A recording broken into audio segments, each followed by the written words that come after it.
Hello, Professor. Uh, Hi, how are you? I'm good. Appreciate you coming for an interview with me. Uh, at first, could you please introduce yourself? Hi, my name is Matin Dadashzadeh Alamdari. Um, I've been with NYU for 3 to 4 years now. Prior to that, I've been working in consulting at Salesforce, Deloitte, and prior to that as project manager and software developer. Great. So would you say that in your current position, you are a leader? Everybody's a leader in their position. Okay, could you elaborate on your position? So right now, I usually manage large programs for Salesforce. That's great. Okay, that sounds fun. So we're here to talk about ethics in the workplace. So I have this particular question. Could you tell me when you experienced an intense period of heat in the workplace where you had an ethical dilemma or you had to have a decision that involved ethics? Every day. But the one particular comes to mind that I joined a program that was already in progress. And on day one, I come in and my technical lead tells me, I have these three people, I want you to get rid of them. First day on the project. I'm like, okay, what's the background here? What happened here? And she's like, it doesn't matter. I just want you to get rid of them. They're not performing well. There was a ethical dilemma because project manager's job is somewhat administrative, meaning that like you're there to onboard people, offboard people, on top of the managing the project, managing resources.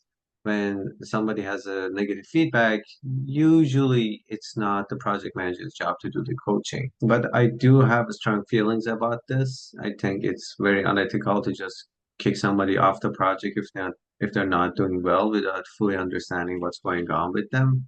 And I put my feet down and I said, I'm not going to do that. Give me some time. Let me talk to them. If the performance doesn't improve, then we can visit this subject again. And the answer I got was that, okay, either this is resolved in 2 weeks or you're going with them. Oh my God, So that sounds like heat to me. for sure. What happened after? So I set up calls with these three people and I asked them how they're doing on the project, if they've received any feedback.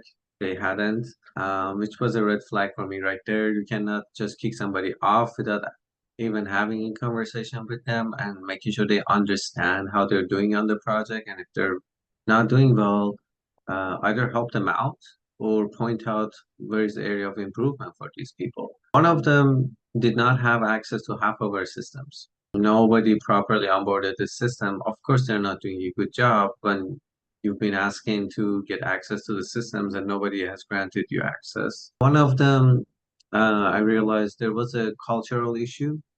The technical lead and this person, and just like culturally, these people don't see eye to eye, and that was a personal issue that was bleeding into work environment. And the third person was genuinely disengaged. I spoke with all three of them for the first one. I worked on it and got her all the access she needed within a couple of days. She actually ended up being one of our top performers, which just goes That's to great. show, yeah, you need to invest in your people. You can't just expect them to magically do a fantastic job if you don't give them access to the right resources. The second person, I pulled him and my tech lead into a conversation and just asked them a bunch of questions to help them realize what's going on. Neither of them were able to really give an answer, and then suddenly clicked, and they started talking about it. They had that conversation, and you know, they essentially it was a sort of a team building activities. Like these two people for the first time became friends on the project. The third Mhm. person was generally disengaged and was not trustworthy. It was very clear for us what they were doing, even though they were contracted to be 100% allocated to our project. They were working on other projects at the same time. And I said, like, hey, it's really clear what you're doing. I don't care as long as you give what we are expecting from you to this project. But if you don't, we have to say goodbye because we have certain level of expectation and set specific goals. After about 3 weeks, he said, I can't.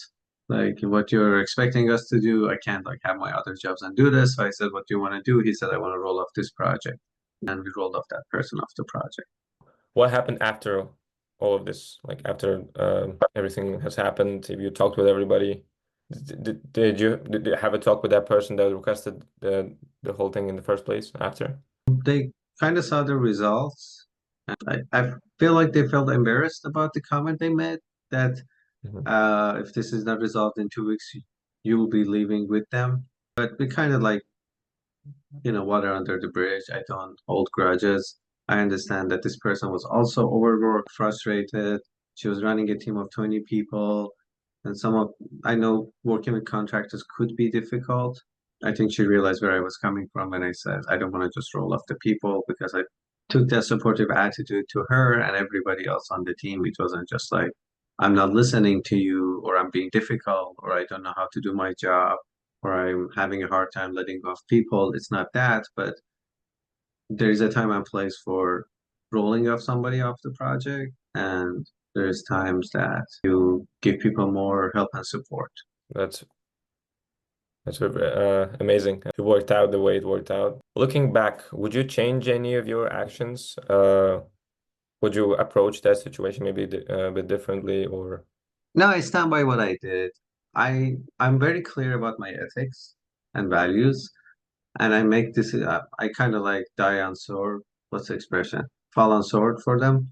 If I don't take actions that don't align with my values, and one of them is that everybody deserve a chance. They should be treated equally and respectfully, and they should be set up for success. And when I don't see that, I don't take punitive action. First thing I do, I make sure all those check boxes are met, and Mhm. then I take more drastic actions. Unfortunately, a lot of project managers, a lot of people in the corporate world have just become so comfortable with kicking people off the projects because they don't see the consequences of what happens after that to those people. I'm very sensitive towards that, and I make sure, people get their chance before it comes to that sort of action. And I hope I was able to instill those values in you guys as well. You absolutely did. I I don't think I have any more questions for you. I really appreciate your insight, and I hope to be as ethically strong as you in the workplace. You guys are the next generation. You guys are gonna do better than I did. That's for sure. That'd be nice. Awesome. All right. Thank you so much. Thank you, Professor. Bye bye.